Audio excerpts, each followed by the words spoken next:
Particle duality की बात करते हैं सबसे पहले।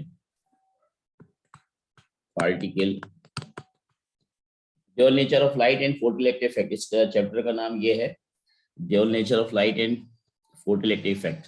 चैप्टर का नाम लिख लीजिए, dual nature of light and photoelectric effect, and photoelectric effect.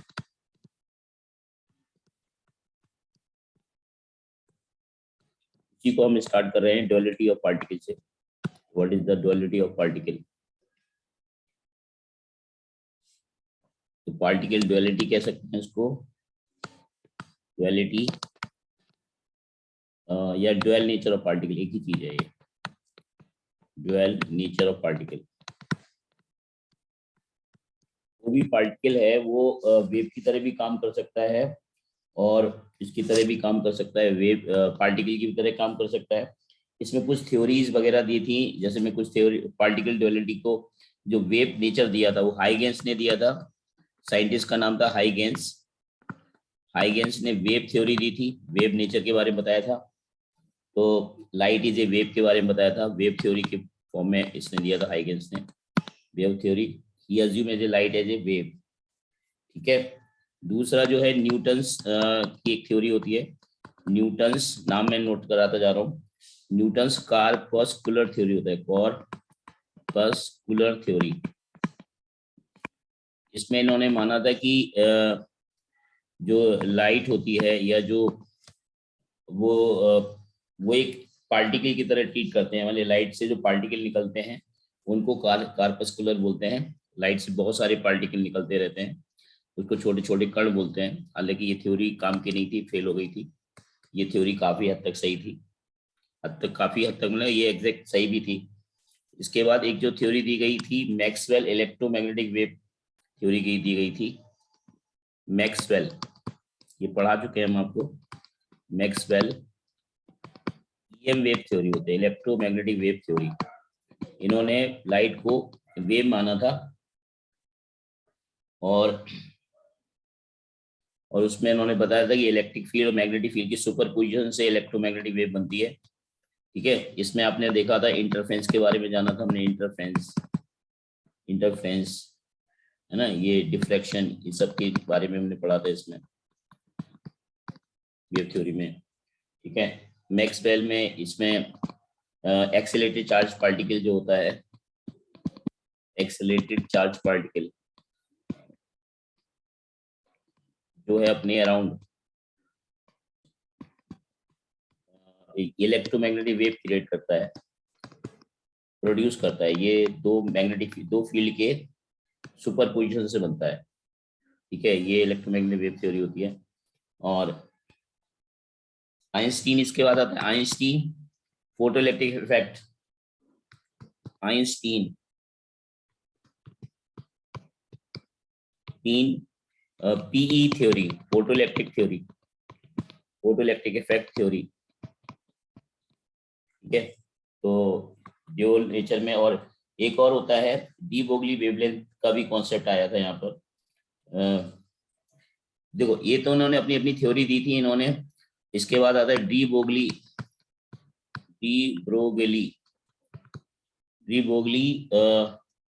Wave particle theory में इन्होंने बताया था कि कोई भी मूविंग पार्टिकल एक वेव की तरह काम करेगा। Moving particle can B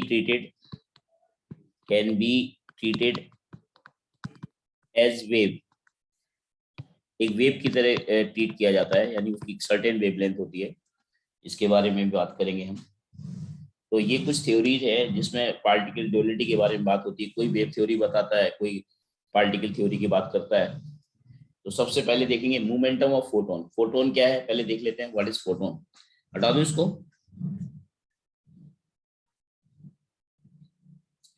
WP का मतलब होता है particle, wave particle.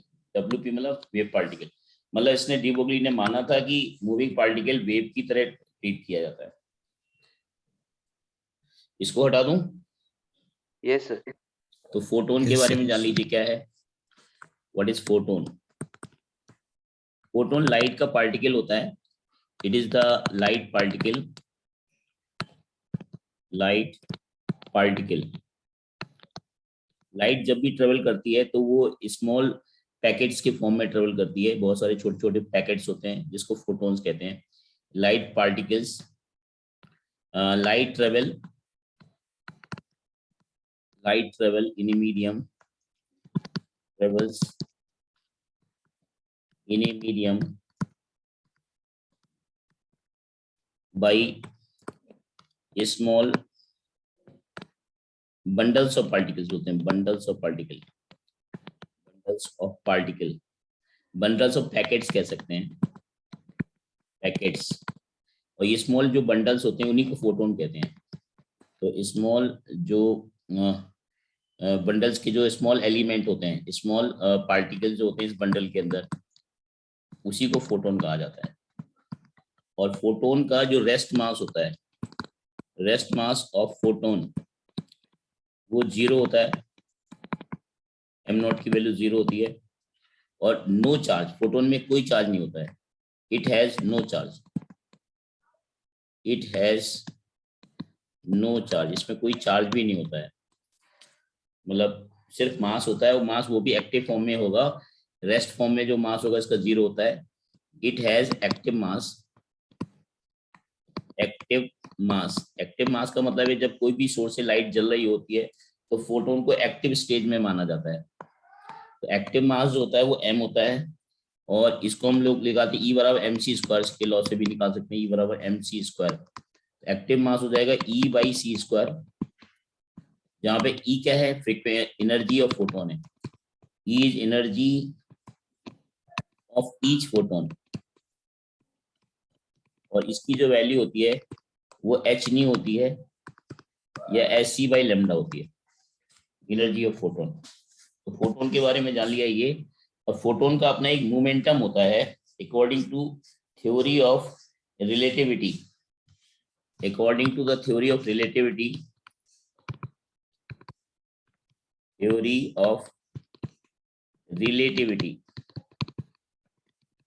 Theory of relativity, जो टोटल एनर्जी होती है किसी भी पार्टिकल की, तो वो लिख सकते हैं E² is equal to P² C² plus m0² C⁴, m0² C⁴।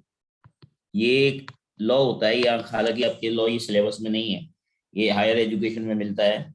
But ये ध्यान रखना होगा कि अगर कोई भी पार्टिकल का अपना रेस्ट मास भी है और उसकी अपना मोमेंटम भी है, तो उसके टोटल एनर्जी जो एसोसिएट होती है, पी मोमेंटम है, यहाँ पे लिख सकते हो m0 मास है, m0 की वैल्यू होती है 0 फोटोन के लिए, फॉर फोटोन।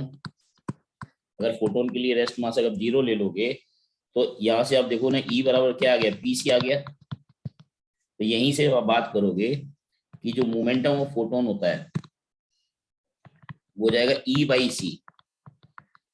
E की वैल्यू अभी आपने देखा कि mc² होता है अपॉन c, तो m इंटू सी, मोमेंटम क्या होगा m इंटू सी।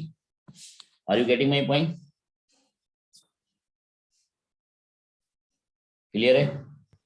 Yes sir. ओके, हटा दूं इसको, चिराग आसी। सर एक सेकंड।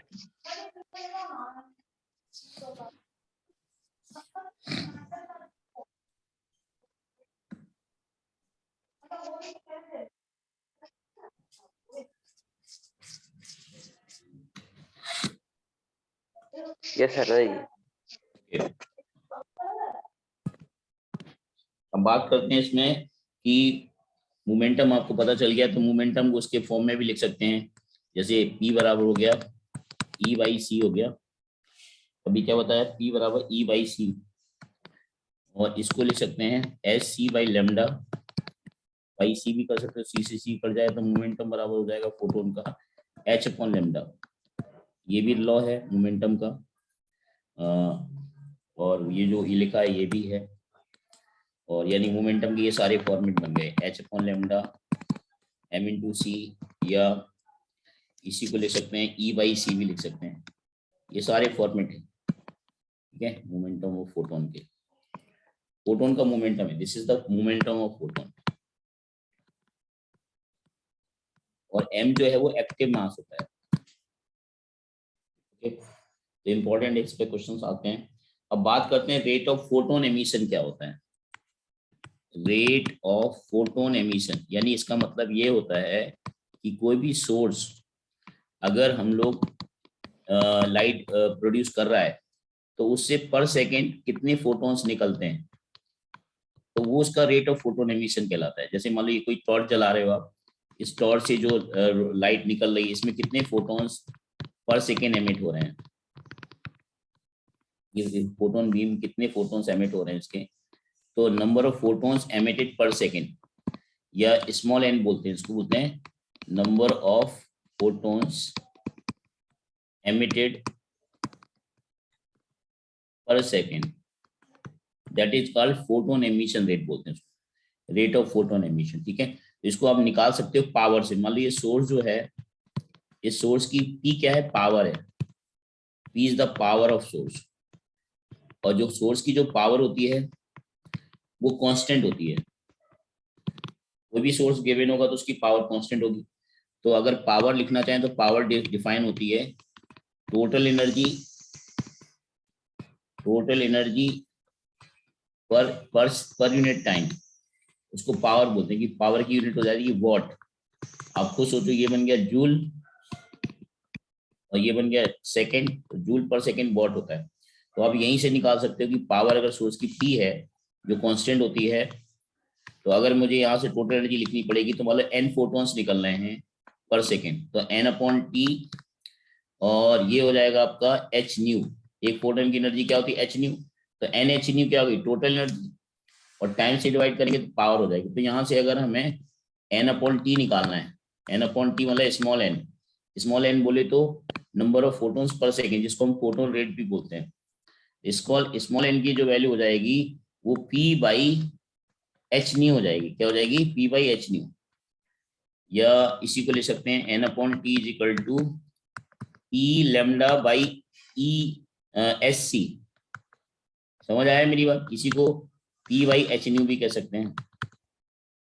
Getting my point. तो ये फोटोन रेट आ गया, यानी ये फोटोन रेट की वैल्यू आ चुकी है। तो आपको ध्यान रखना कि फोटोन रेट क्या होता है, पावर से और एनर्जी से निकाल सकते हैं। ठीक है, क्वेश्चंस आते हैं इसके। तो इतने फोटोन्स पर सेकेंड एमिट होंगे, P lambda by S C या P by H nu. Clear है everybody? Yes sir. Yes, sir. Ashi, okay, तो ये ध्यान रखना होगा। अब बात करते हैं फोटोन फ्लक्स की। ये तो फोटोन का रेट हो गया, फोटोन फ्लक्स अलग चीज है। फोटोन फ्लक्स क्या अलग चीज है, इसको हटा दूं,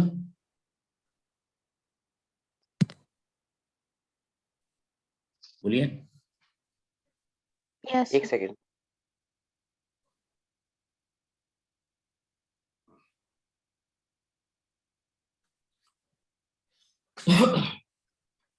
यस सर रही। ओके, अब बात करते हैं फोटोन फ्लक्स की, बात करते हैं what is photon flux.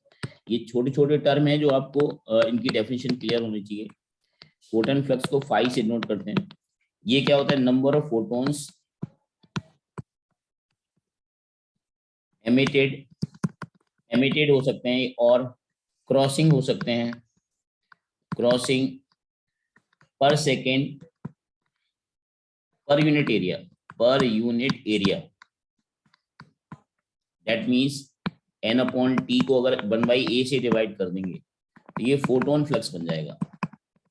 Getting my point. Photon flux की अगर आपसे पूछे कि फोटोन फ्लक्स का डायमेंशन बताओ, तो डायमेंशन फॉर्मूला बता सकते हैं, फोटोन फ्लक्स का डायमेंशनल फॉर्मूला क्या होगा, एनीबॉडी बताइए, what is the dimension of photon flux. Chirag, Ashi, Sarthak, yes Yes, sir. बताएं।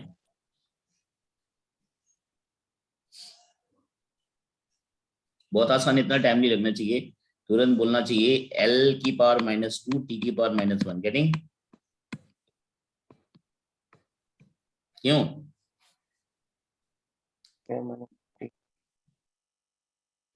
Any doubt?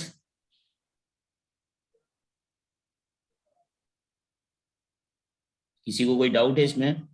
L की पावर -2 T की पावर -1 में कोई डाउट है? No sir. चिराग,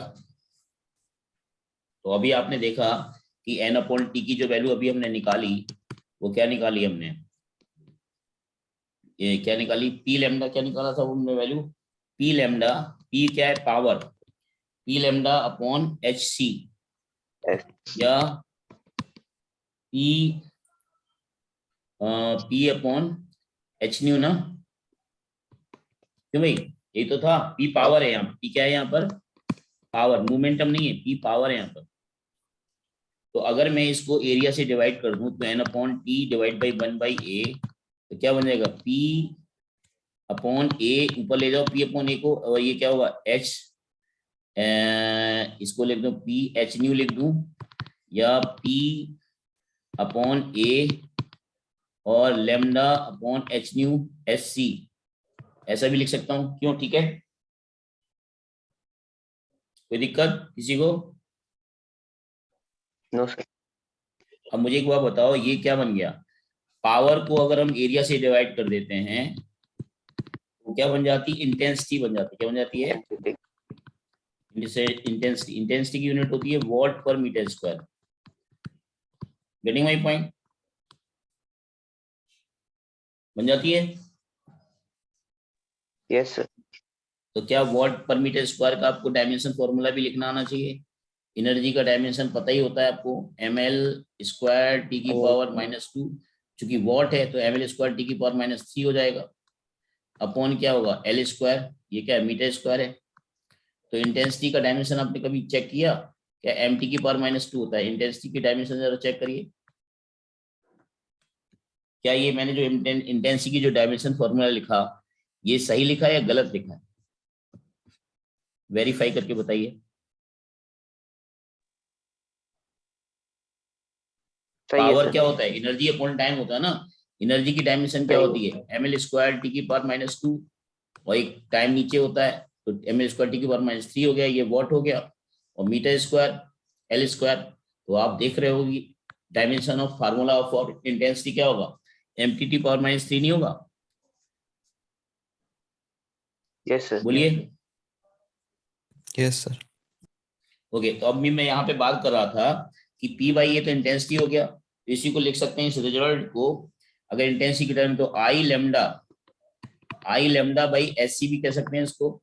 इसी को लिख सकते हैं I बाई ई भी लिख सकते हैं, I बाई ई, यानी कि नंबर ऑफ फोटोन्स पर सेकेंड को I बाई ई भी लिख सकते हैं, और पर यूनिट एरिया भी हो गया। यानी कि अगर हमें फोटोन फ्लक्स लिखना है तो I बाई ई कह दें, इंटेंसिटी को फोटोन की एनर्जी से डिवाइड कर दें, या ये कर दें। तो ये ध्यान रखना होगा रिजल्ट। अब अगर ये भूल भी जाओ तो ये जरूर ध्यान रखना कि फोटोन फ्लक्स में क्या होता है, ये जो आपने निकाला ऊपर उसमें एरिया से डिवाइड जरूर कर देना, और पावर अपॉन एरिया क्या होता है? इंटेंसिटी होता है। तो कोई चीज अगर भूल भी जाए तो आपस में निकाल भी सकते हो। Getting my point?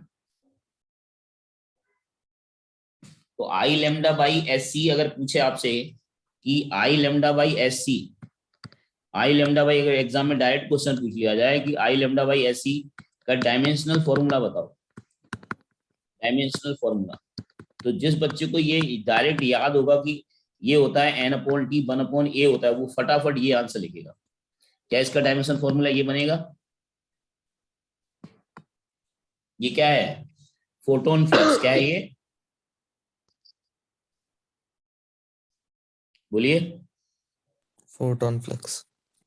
और अगर आप जिस बच्चे को नहीं पता होगा वो आई का निकालेगा, लैम्डा का निकाले, एच का निकालेगा, सी का निकालेगा, तब तो बहुत देर हो जाएगी। वैसे भी अगर भूल भी जाए तो ऐसे भी निकाल सकते हो, आई बाई SC बाई लैम्डा, तो ये एनर्जी है। ये क्या होता है? एनर्जी पर यूनिट एरिया पर टाइम होता है। नीचे एनर्जी, एनर्जी से एनर्जी कट जाए तो 1 एरिया इंटू टाइम ही तो आया। तो यही तो आया, नहीं आया क्या? बोलिए। Yes, sir. हटा दूं इस पेज को? Yes sir. ओके, अब बात करते हैं, ये फोटोन फ्लक्स की बात हो गई, और total number of photon emitted पर सेकेंड अगर हमने निकाल लिया और फोटोन फ्लक्स पता चल गया, तो किसी भी एरिया से निकलने वाले फोटोन निकाल सकते हैं। किसी भी एरिया से निकलने वाले फोटोन्स हम निकाल सकते हैं। कैसे निकाल सकते हैं वो जरा देख लीजिए। किसी पर्टिकुलर एरिया से फोटोन्स कैसे निकाले जाते हैं। तो जितने इससे निकलेंगे, हटा दूं, जैसे मान लो सपोज करिए ये कोई सोर्स है, सोर्स है लाइट का, और इसे हर एक दिशा में फोटोन्स निकल रहे हैं, हर एक डायरेक्शन फोटोन निकल रहे हैं। अगर आपके यहाँ पे, यहाँ से एक डिस्टेंस पर, एक डिस्टेंस में, यहाँ ये इंपॉर्टेंट है, वेरी इंपॉर्टेंट, ध्यान देना, जेई में ये काफी पसंद किया जाता है ये जो चीज बता रहा हूँ। सोर्स है लाइट का, इसकी फ्रीक्वेंसी न्यू है या वेवलेंथ लैम्डा कह देगा, तो आप एनर्जी फोटोन की फटाफट लिख दोगे एच न्यू या एच सी बाई लैम्डा लिख दोगे। Getting my point? तो यहाँ से एक डिस्टेंस पर कोई पॉइंट है, यहाँ से कितने फोटोन्स क्रॉस कर रहे हैं पर सेकेंड, नंबर ऑफ फोटोन्स कितने क्रॉस करेंगे, नंबर ऑफ फोटोन्स पर सेकेंड पर यूनिट एरिया कितने क्रॉस कर रहे हैं, दैट इज आपको इस पॉइंट पे फोटोन फ्लक्स पूछ सकता है। इस पॉइंट पे फोटोन फ्लक्स क्या होगा? तो एक बात ध्यान रखना बच्चों कि जो एक्स डिस्टेंस हमने लिया है, ये क्या एक्स डिस्टेंस जो हमने ली है, क्या इस एक्स डिस्टेंस का अगर देखा जाए तो 4 पाई एक्स स्क्वायर के पूरे एरिया में यूनिफॉर्मली फोटोन फ्लक्स क्या निकालेगा? अगर फोटोन फ्लक्स अगर निकाल देते हैं यहाँ पे फोटोन फ्लक्स इंटेंसिटी अगर चेक करें इस पॉइंट पर, इंटेंसिटी इस पॉइंट पे ए पॉइंट पे इंटेंसिटी क्या हो जाएगी? ए पॉइंट पे इंटेंसिटी अगर निकालनी है तो सोर्स की पावर जो कि कांस्टेंट होती है, पावर जो है वो कांस्टेंट होती है, ये पावर है। अगर पावर को अगर मैं 4 पाई एक्स स्क्वायर से डिवाइड कर दूं तो इंटेंसिटी आ गई। अभी थोड़ी देर पहले आपने इसका रिजल्ट देखा है, I lambda, I A lambda, I A lambda, I इसलिए कह रहा हूं इस पॉइंट को मैंने ए मान लिया है, आई A lambda upon S C, और आई की वैल्यू अगर ये रख देंगे तो यहां से number of photon per second कितने क्रॉस होंगे? P upon 4 pi x square lambda by S C. Are you getting my point? Sir एक और एक्सटेंड कर दो। एक बार फिर से बता दूं, देखो कोई भी सोर्स कितने फोटोन्स पर सेकंड निकाल रहे हैं वो तो हमने निकाल लिया, एन अपॉन टी से निकाल लिया। यस और सर। हमने ये मान लो एक्स, हमें ये मान लेते हैं एक्स डिस्टेंस पर यहाँ पे इंटेंसिटी चेक करनी है, तो इंटेंसिटी का लॉ हमने कल बताया था, याद करो। कोई भी पॉइंट सोर्स होता है तो आर डिस्टेंस पे जो इंटेंसिटी होती है वो power upon 4 pi x square होता है, ये लॉ होता है। तो अब यहाँ पे अगर इंटेंसिटी मुझे पता चल गई तो हमें यहाँ पे बता सकते हैं कि इस छोटे से यूनिट एरिया से कितना फोटोन्स निकलेंगे, क्योंकि ये जो फोटोन्स निकल रहे हैं तो ये तो 4 पाई एक्स स्क्वायर के सरफेस एरिया से निकल रहे हैं बाहर, यहाँ भी जा रहे हैं, यहाँ भी जा रहे हैं, यहाँ भी जा रहे हैं, हर तरफ जा रहे हैं, लेकिन इस यूनिट एरिया से कितने निकलेंगे? तो 4 पाई एक्स स्क्वायर से डिवाइड करेंगे कि नहीं? तो इंटेंसिटी आ गई। तो हमें क्या करना है, इंटेंसिटी को वही फॉर्मूला लगा दिया ना फोटोन फ्लक्स का, इस पॉइंट पे इंटेंसिटी चेक कर लो, और इस पॉइंट पे इंटेंसिटी क्या होगी? P upon 4 pi x square, और लैम्डा बाई एस से मल्टीप्लाई कर दो। क्यों भाई? तो ये हमें नंबर ऑफ फोटोन्स इस यूनिट एरिया से कितने पास हो रहे हैं, ये आ गया हमारा जो रिजल्ट आया। This is the result, this is the result, number of photons crossing per second through unit area. Unit area मतलब 1 metre square area, unit area बोले तो 1 metre square area. Is it clear? Unit area बोले तो 1 metre square area, यानी 4 pi R square के area से per second electron कितने निकल रहे हैं, तो इतने एरिया से कितने निकलेंगे, divide by 4 pi r x square नहीं करेंगे? बोलिए। Yes sir. यानी इंटेंसिटी को मल्टीप्लाई कर देना है लैम्डा बाई, अभी पिछला रिजल्ट मैंने याद कराया लिखवाया था ये उसका फोटोन फ्लक्स का, आई लैम्डा बाई एस नहीं बताया था, तो आई उस पॉइंट पे आई ले लो और लैम्डा बाई एस से मल्टीप्लाई कर दो। गेटिंग? यस सर आ गया। अब एक क्वेश्चन जरा नोट कर लीजिए, अभी आपने जो समझा ये अब आपको इस क्वेश्चन के थ्रू बताना है। चिराग हटा दूं, ये 80 हटा दूं? Yes sir. Yes sir. Okay, अब एक क्वेश्चन ये है, calculate the number of photons, calculate number of photons emitted by, आप देख रहे हैं क्या क्या दिया है, आप खुद चेक लें। emitted by 60 watt sodium lamp, ये क्या दिया हुआ है? 60 वॉट सोडियम लैंप क्या दिया हुआ है? इन 10 आवर्स, 10 घंटे में कितने फोटोन निकालेगा, जिसकी सोडियम लैंप से जिसकी जो पावर है वो 60 वॉट की है, वो 10 घंटे में कुल कितने फोटोन्स निकाल देगा? टेक वेवलेंथ ऑफ लाइट, जो लाइट वो निकाल रहा है उसकी वेवलेंथ जो है वो है, अज्यूम कर लीजिए, टेक वेवलेंथ ऑफ लाइट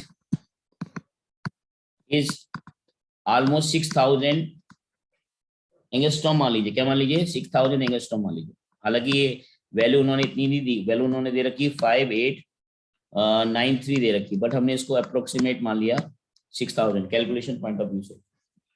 तो आप बताइए कितने फोटोन्स निकालेगा कौन? सोर्स। तो आपको रिजल्ट पता है तो आप कर सकते हो, निकाल के बताइए रिजल्ट।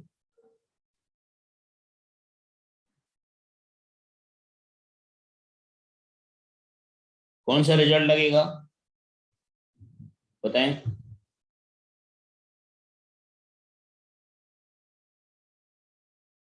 कौन सा रिजल्ट लगेगा भाई बताओ? लगा रहे सर एक आप इंटेंसिटी लगा वाला कर बता भी तो दीजिए, रिजल्ट कौन सा लगेगा?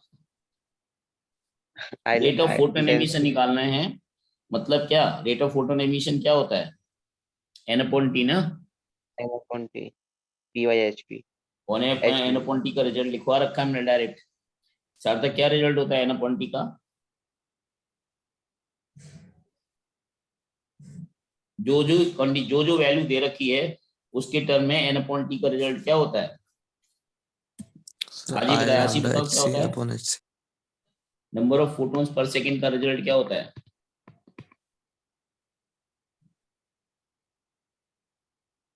P lambda by S। या p lambda by S C ना? हाँ सर। बिल्कुल, p lambda by S C. तो इसको सॉल्व कर लीजिए, p लैम्डा बाई एस सी।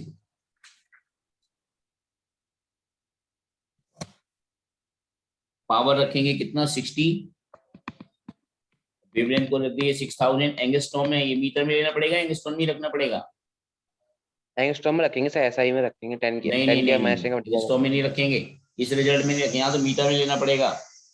10 की 10 to the power minus 10 से मैसेज मल्टीप्लाई करेंगे। नंबर ऑफ फोटॉन्स निकाल रहे हैं हम कोई वेवलेंथ नहीं निकाल रहे हैं एनर्जी से, ठीक है। अपॉन एच की वैल्यू रखेंगे 6.6, 10 to the power minus 34। चिराग थोड़ा सतर्क हो जाओ। 3 into 10 to the power 8 message का मल्टीप्लाई करेंगे। क्या? ये तो कहा था 10 की मैसेज का मल्टीप्लाई करेंगे। हाँ मल्टीप्लाई करेंगे, तुमने तो कहा था एंगस्ट्रॉम में ही रखेंगे। नहीं सर, मैं 10 की मैसेज का मल्टीप्लाई करने की कहा था। अच्छा, ये मैं सुना नहीं। तो इसकी वैल्यू ऑलमोस्ट कितनी आ जाएगी, और यूनिट क्या आएगी? पर सेकेंड आएगी ना इसकी यूनिट, क्यों? पर सेकंड आएगी। हाँ तो ऑलमोस्ट कितना आ जाना चाहिए? ऑलमोस्ट जो आएगा वो चेक कर लीजिए कितना आना चाहिए। 10 to the पावर में चेक कर लीजिए, इसको सॉल्व कर लेना। 6 point something into 10 to the power 24 photons पर सेकेंड आएगा लगभग। 6 point something into 10 to the power 24 photons पर सेकेंड आएगा। 6 पॉइंट समथिंग आएगा। It is clear? अब एक नेक्स्ट क्वेश्चन है, जरा देख लीजिए, एक अच्छा क्वेश्चन है। हटा दूं इसको? बोलिए। यस आशी, सार्थक,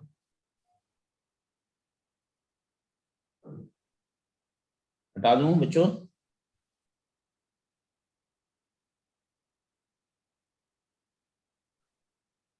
क्या सोच रहे हैं आप लोग? रिस्पॉन्स नहीं दे रहे हैं।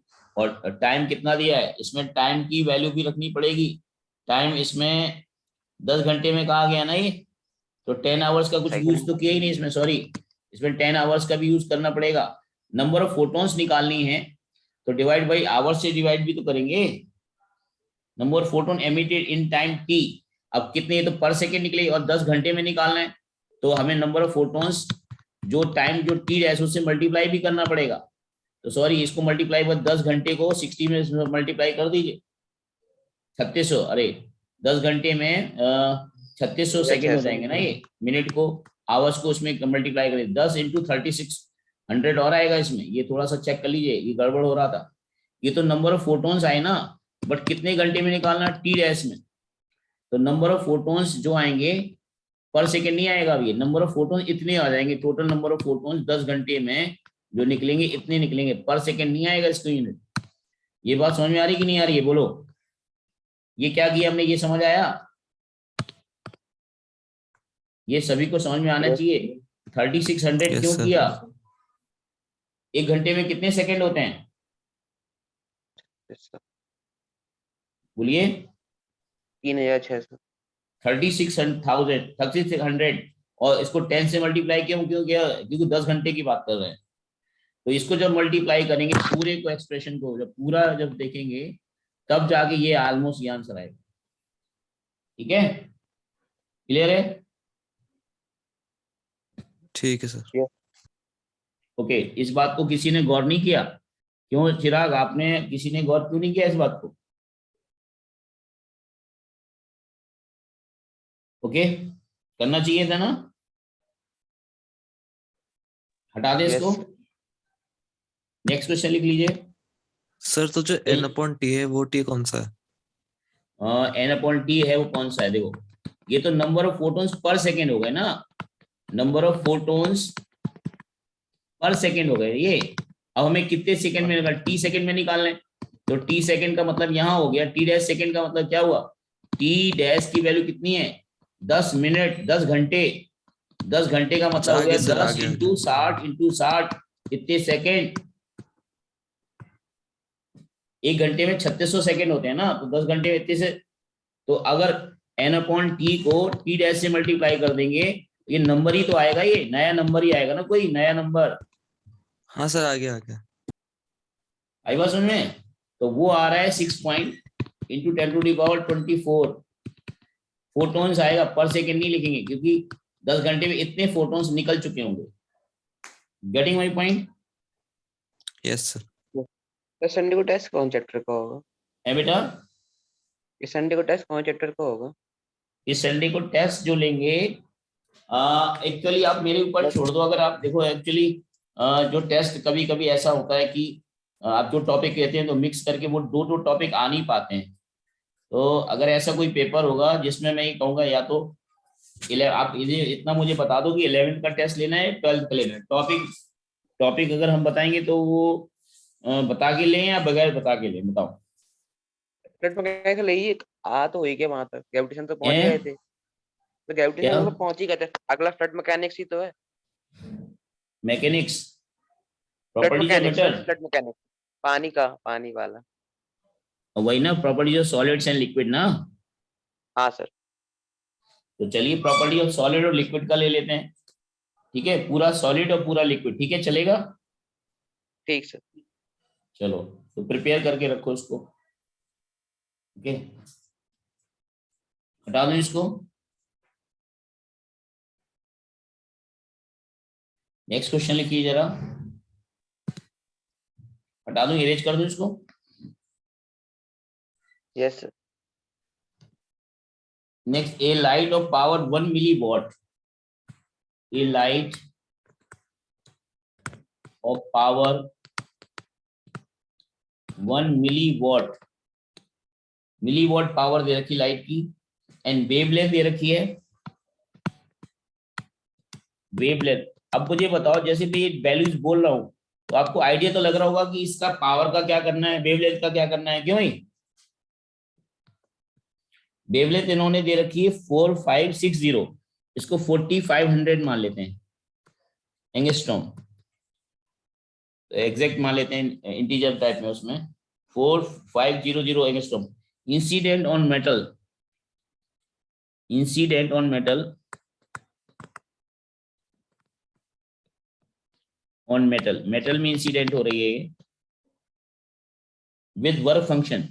वर्क फंक्शन क्या होता है अभी आइडिया नहीं होगा आपको, बट मैं बता देता हूँ। विद वर्क फंक्शन वो एनर्जी जो मेटल कंज्यूम कर लेती है इलेक्ट्रॉन्स को सरफेस तक आने के लिए। अरे ये पूरा इरेज कर दिया मैंने, आप नोट कर लो एक बार। ये light of power 1 milliwatt, 1 milliwatt की पावर की लाइट है, और वेवलेंथ जो दे रखी है वो 4500 एंगस्ट्रॉम मान लेते हैं, और इंसिडेंट मेटल हो रहा है, उस मेटल पे इंसिडेंट हो रही है। जो वर्क फंक्शन दे रखा है, वर्क फंक्शन 5 से नोट करते हैं, इसकी वैल्यू दे रखी 2 इलेक्ट्रॉन वोल्ट। इसका मतलब क्या होता है वर्क फंक्शन का, अभी ये फोटोइलेक्ट्रिक इफेक्ट में देखेंगे। It is the minimum energy, it is the minimum energy for which electron of metal just come on the surface, just come on the surface, जो सरफेस तक आने के लिए खत्म होती। ठीक है भाई, समझ आया?